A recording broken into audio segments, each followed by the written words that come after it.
Adamawa State Governor Amadu Umar Fintiri granting a pardon to Sunday Jackson, who was sentenced to death. So you can find that on page 6 of the Leadership newspaper. And it's one of the biggest stories in the country right now. A lot of people very excited about this. But one person I know who has spoken about this situation, in fact, it started when the Congress, when Congress met on the Christian genocide conversation, and his name, Sunday Jackson's name, came up. I remember our guest talking about it, but let me introduce him, Mr. Laolu Akande, former presidential aide and presenter of Inside Sources right here on Channels Television, joins us. We'll start off with this story that you've been very passionate about.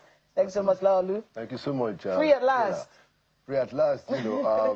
We have to celebrate the fact that one major blight against our judicial system, our criminal justice system, has been taken care of, and has been removed.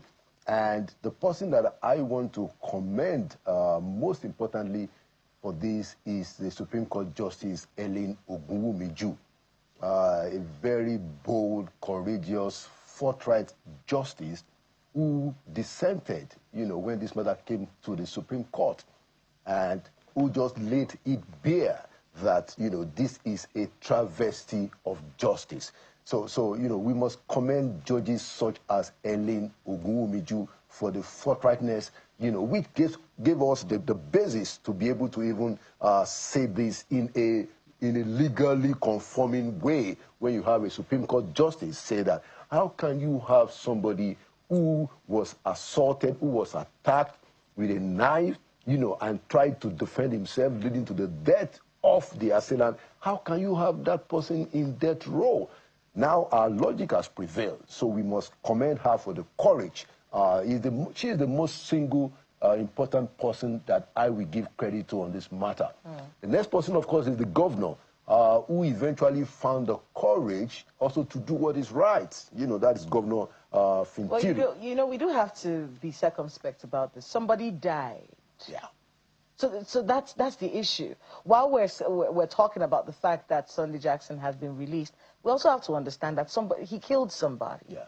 And I think if I can see my producer saying, that we have to look at how this excitement really is, because the person that was killed also belongs to a family. Yeah. And he also brought up the question, Laolu, about, self-defense and then, taking the laws into your own hands, which we do not support. Well, So for those who are celebrating the freedom of Sunday Jackson, what about the family that is dealing with the fact that their brother, their son, we saw his father the last time talking about how he wanted Sunday Jackson released, but how do we reconcile the excitement about him being released with also the pain that his friends, that's the herder, his friends and loved ones will be feeling at this time? Well, and you already referred to it, is the heightened humanity, the dignity that, I think his name is Baba Aduwo, the father of the victim, the dignity, the decency, the humanity, the excellent level of humanity that he has demonstrated in actually coming forward to say that, look, he has forgiven whatever happened on the matter, and he wants Sunday Jackson to be freed.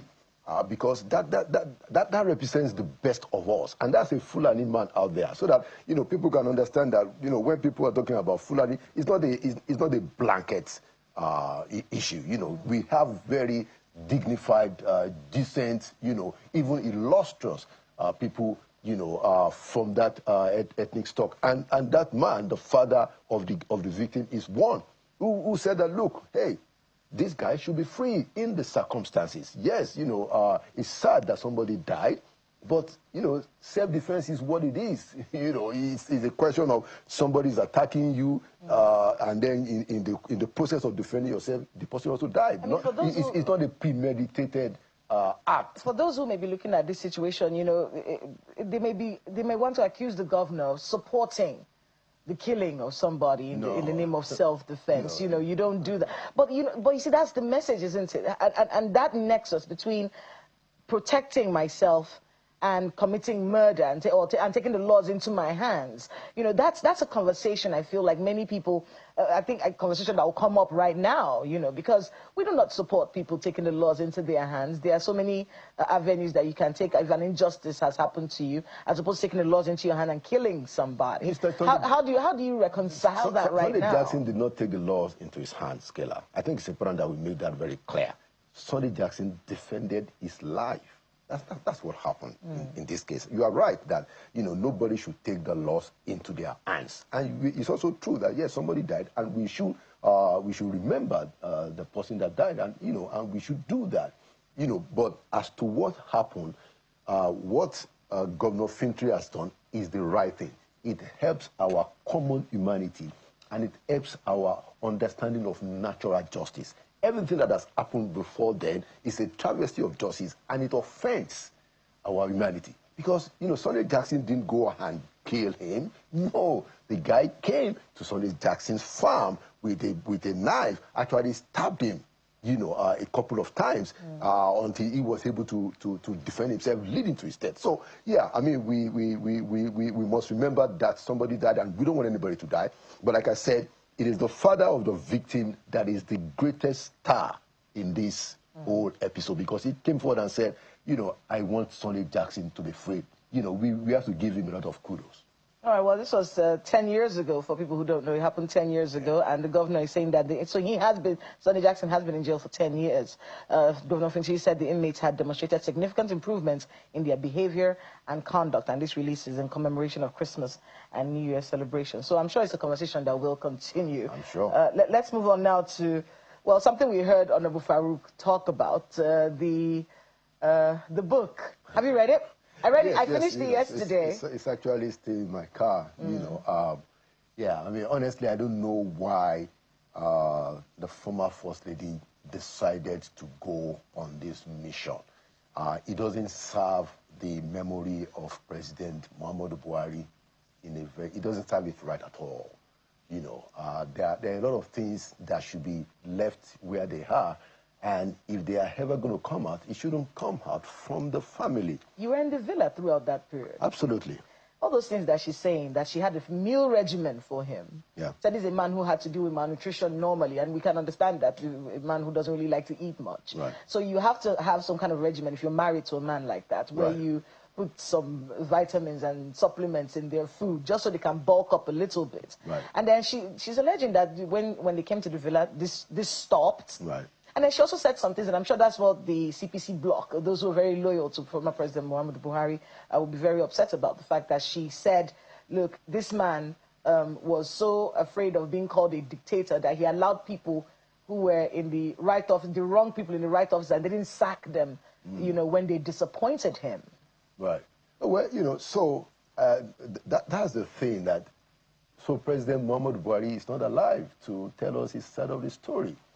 Now, so if other people come out in the public place and say that, oh, this guy was president for 8 years, whatever he has done is open game, you know, you can understand.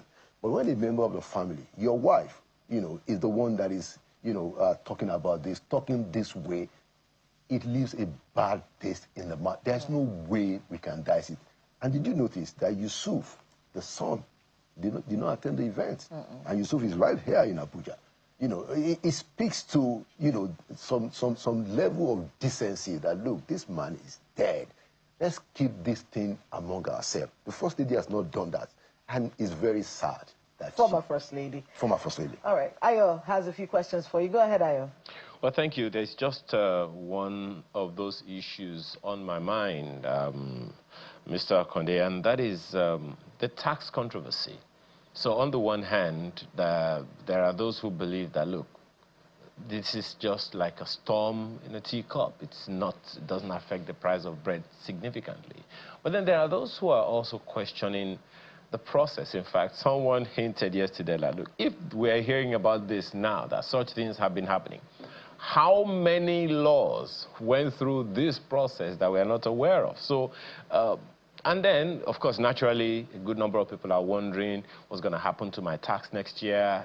all of the explanations that the tax reforms committee of Mr. Oyedele have been making doesn't seem to be getting in. It would seem like the controversy is trying to take the shine over and above everything. What are your thoughts, particularly in the area of how we communicate this to Nigerians? Because ultimately, I don't see this tax train slowing down.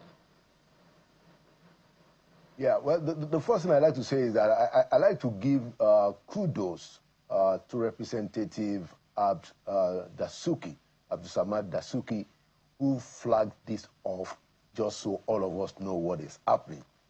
It was Representative Dasuki from Sokoto State who last week stood up in the National Assembly and said that, look, he has discovered that this, the Gazette, is different from the final version. So we must commend that courage and that diligence.